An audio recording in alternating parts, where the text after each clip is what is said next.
ಸಲಿಂಗ ಲೈಂಗಿಕ ದೌರ್ಜನ್ಯದ ಆರೋಪದಡಿ ಎಂಎಲ್ಸಿ ಸೂರಜ್ ರೇವಣ್ಣ ಅರೆಸ್ಟ್ ಆಗಿದ್ದು ಈಗ ಹಾಸನದಿಂದ ಬೆಂಗಳೂರಿಗೆ ಸೂರಜ್ನನ್ನ ಕರೆತರ್ತಾರೆ ಪೊಲೀಸರು. ಮೆಡಿಕಲ್ ಟೆಸ್ಟ್ ಬಳಿಕ ಸ್ಟೇಷನ್ನಲ್ಲೇ ಇದ್ದಾರೆ ಸೂರಜ್ ಕೇಸ್ ಈಗ ಜನಪ್ರತಿನಿಧಿಗಳ ಕೋರ್ಟ್ಗೆ ವರ್ಗಾವಣೆಯಾಗಿದ್ದು ವಿಧಾನ ಪರಿಷತ್ ಸದಸ್ಯನಾಗಿರುವಂತಹ ಸೂರಜ್ ರೇವಣ್ಣ ಅವರನ್ನ ಬೆಂಗಳೂರಿಗೆ ಕರೆತರಲಾಗುತ್ತೆ.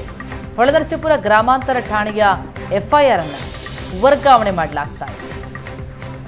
ಸೂರಜ್ ಭೇಟಿಗೆ ವಕೀಲರಿಗೆ ಅವಕಾಶ ಕೊಟ್ಟಿಲ್ಲ ಪೊಲೀಸರು. ಇವತ್ತೇ ಬೆಂಗಳೂರು ಜನಪ್ರತಿನಿಧಿಗಳ ಕೋರ್ಟ್ನಲ್ಲಿ ಹಾಜರುಪಡಿಸುತ್ತಾರೆ. ಬಂಧನ ಆರೋಪದ ಬಗ್ಗೆ ಪೊಲೀಸರು ಮಾಹಿತಿಯನ್ನು ನೀಡಿದ್ದಾರೆ ಅಂತ ಠಾಣೆಯಿಂದ ಹೊರಬಂದ ನಂತರ ವಕೀಲ ಪೂರ್ಣಚಂದ್ರ ಹೇಳಿಕೆಯನ್ನು ಕೊಟ್ಟಿದ್ದಾರೆ. ಅವರ ಮೇಲೆ ಒಂದು ಆಪಾದನೆ ಬಂದಿದೆ. ಹೊಳೆನರಸೀಪುರ ರೂರಲ್ ಪೊಲೀಸ್ ಸ್ಟೇಷನ್ನಲ್ಲಿ ಅವನ ಮೇಲೆ ಒಂದು ಎಫ್ಐಆರ್ ಆಗಿತ್ತು. ಅದಕ್ಕೆ ಮೊದಲು ಇನ್ನೊಬ್ಬ ಎಫ್ಐಆರ್ ಮಾಡಿದ್ದ, ಆಪಾದನೆ ಮಾಡಿದ್ದ ಶಿವಪ್ರಕಾಶ್ ಯಾರಿಗೆ ಕಂಪ್ಲೇಂಟ್ ಕೊಟ್ಟಿದ್ದಾರೆ ಮತ್ತು ಕಂಪ್ಲೇಂಟ್ ಕೊಟ್ಟಿದ್ದಾರೆ ಅವರಿಬ್ಬರ ಮಧ್ಯೆ ಯಾವಾಗ ವಿಚಾರ ಬಂದಿದೆ ಈಚೆಗೆ, ಸೂರಜ್ ರೇವಣ್ಣ ಅವರು ಈ ಒಂದು ಆಪಾದನೆ ಬಂದ ಮೇಲೆ ನನ್ನ ಮೇಲೆ ಆಪಾದನೆ ಇದೆ, ಅದ್ರ ಬಗ್ಗೆ ಯಾವ ಆಪಾದನೆ ಇದೆಯೋ ಆ ಆಪಾದನೆ ಬಗ್ಗೆ ಅವರೇ ಯಾವ ರೀತಿ ತನಿಖೆ ಮಾಡಬೇಕು, ನೀವು ನಾನು ಈ ನೆಲದ ಕಾನೂನಿನ ನಾನು ಬೆಲೆ ಕೊಡಬೇಕು ಅಂತೇಳಿ ಬಂದಾಗ ಅವರನ್ನು ಕಸ್ಟಡಿಗೆ ತೊಗೊಂಡಿದ್ದಾರೆ. ನಾವು ಕೇಳಿದ್ವಿ ಯಾತ ಕಾರಣಕ್ಕೋಸ್ಕರ ಏನು ಅಂತ ಪೊಲೀಸವ್ರು ಕೇಳಿದ್ವಿ. ಅವರು ಪೊಲೀಸ್ ಕಸ್ಟಡಿಯಲ್ಲಿದ್ದಾರೆ ಅಂತ ಕೇಳಿದ್ರು. ಮಾಹಿತಿ ಎಲ್ಲ ಕೇಳಿದ್ವಿ, ಯಾತಕ್ಕೋಸ್ಕರ ನೀವು ಅವರನ್ನು ಕಸ್ಟಡಿ ತೊಗೊಂಡಿದ್ದೀರಾ, ಏನು ವಿಚಾರ ಅಂತೆಲ್ಲ ಕೇಳಿದ್ವಿ. ಅವ್ರು ಹೇಳಿದ್ದಾರೆ ನಿನ್ನೆ ಏನು ಹೊಳೆನರಸೀಪುರ ರೂರಲ್ ಪೊಲೀಸ್ ಸ್ಟೇಷನಲ್ಲಿ ಎಫ್ಐಆರ್ ಪ್ರಕರಣ ದಾಖಲಾಗಿದೆ, ಆ ಪ್ರಕರಣಕ್ಕೆ ಸಂಬಂಧಪಟ್ಟಂತೆ ನಾವು ಪೊಲೀಸ್ ಕಸ್ಟಡಿಗೆ ತೊಗೊಂಡಿದ್ದೀವಿ ಸರ್ ಅಂತ ಹೇಳಿದ್ದಾರೆ.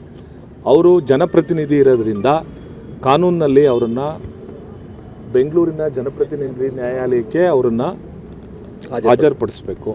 ಇವತ್ತು ಸಂಜೆ ಒಳಗಡೆ ಅವರು ಬೆಂಗಳೂರಿನ ಜನಪ್ರತಿನಿಧಿ ನ್ಯಾಯಾಲಯಕ್ಕೆ ಹಾಜರುಪಡಿಸ್ತಾರೆ. ಮುಂದಿಂದು ನಾವು ಕಾನೂನಿನಾತ್ಮಕವಾದಂತಹ ಏನು ಪರಿಹಾರಗಳಿದೆ ಅದನ್ನು ನಾವು ಪೊಲೀಸವ್ರಿಗೆ ಹೇಳಿದ್ದಾರೆ, ಸಂಪೂರ್ಣವಾಗಿ ಅವರು ತನಿಖೆಗೆ ಸಹಕರಿಸ್ತಿದ್ದಾರೆ ಅಂತ ಹೇಳಿದ್ದಾರೆ. ಆ ಕಾರಣಕ್ಕೋಸ್ಕರವಾಗಿ ನಾವು ಮುಂದಿನದನ್ನು ನ್ಯಾಯಾಲಯದಲ್ಲಿ ಮುಂದುವರಿಸ್ಕೊಂಡು ಏನು ಕಾನೂನಿನ ಇದಿದೆ ಅದರ ಪ್ರಕಾರ ಹೋಗ್ತೀವಿ ಸರ್. ಇಲ್ಲ ನಮ್ಮ ಜೊತೆ ಮಾತಾಡಲಿಕ್ಕೆ ಅವಕಾಶ ಕೊಟ್ಟಿಲ್ಲ. ಅದು ಯಾಕೆ ಅಂದರೆ ಅವರು ಪೊಲೀಸ್ ಕಸ್ಟಡಿಯಲ್ಲಿದ್ದಾಗ, ತನಿಖೆಯಲ್ಲಿದ್ದಾಗ ಅದು ಆ ರೀತಿ ಮಾಡಲಿಕ್ಕೆ ಬರಲ್ಲ. ಅವರು ನಾವು ತನಿಖಾಧಿಕಾರಿಗಳನ್ನ ಕೇಳಿದಾಗ ಅವರು ನಮಗೆ ಮಾಹಿತಿ ಕೊಟ್ಟಿದ್ದಾರೆ, ಎಷ್ಟೊತ್ತಿಗೆ ಇದು ಮಾಡಿದ್ದೀವಿ, ನಾವು ಎಷ್ಟೊತ್ತಿಗೆ ಅವ್ರನ್ನ ಬಂಧಿಸಿದ್ದೀವಿ, ಯಾವ ವಿಚಾರಕ್ಕೆ ಬಂಧಿಸಿದ್ದೀವಿ ಅಂತ ಕೇಳಿದಕ್ಕೆ ಅವ್ರು ಹೇಳಿದ್ದಾರೆ. ಅವರು ಪೊಲೀಸ್ ತನಿಖೆಯಲ್ಲಿದ್ದಾರೆ. ಅವ್ರನ್ನ ಇವತ್ತು ಸಂಜೆ ಅಲ್ಲಿ ಇದರಲ್ಲಿ ಬೆಂಗಳೂರಿನಲ್ಲಿ ಅವ್ರ ಸ್ಪೆಷಲ್ ಕೋರ್ಟಲ್ಲಿ ಅಡ್ಯೂಸ್ ಮಾಡೋದ್ರಿಂದ ಅಲ್ಲಿ ನಾವು ಅವ್ರನ್ನ ಹೋಗಿ ಭೇಟಿ ಮಾಡಿ ಬೆಂಗಳೂರು. ಸೂರಜ್ ರೇವಣ್ಣ ಅವ್ರ ಮೇಲೆ ಒಂದು ಆಪಾದನೆ ಬಂದಿದೆ.